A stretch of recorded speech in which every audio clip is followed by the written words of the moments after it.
Hundreds of thousands of Colombian students are accusing the government of neglecting the country's education.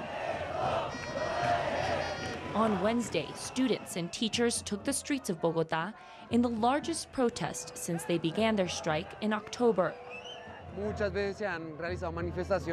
We have had many protests, but we are at a critical point where some universities are about to close because of a lack of funds. So we decided to get together nationally, and we have been on strike for the past 48 days.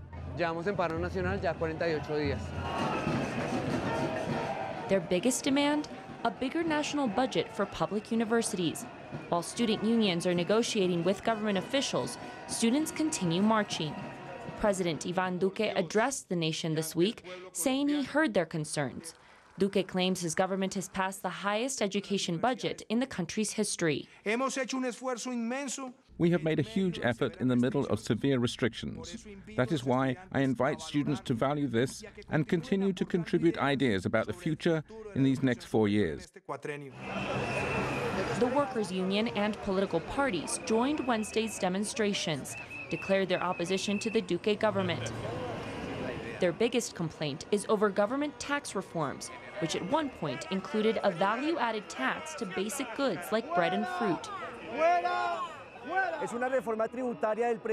This financial reform by President Duque hopes to raise taxes for the poorest people in the country, with the objective to lower taxes for transnational companies and the largest corporations.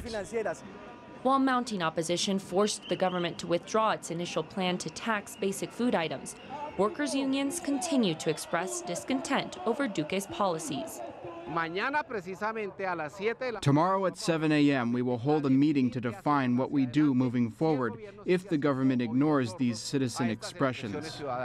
Protests are taking place across 32 different cities of Colombia, and that is why this is being called the Toma de Capitales, the takeover of cities in Colombia.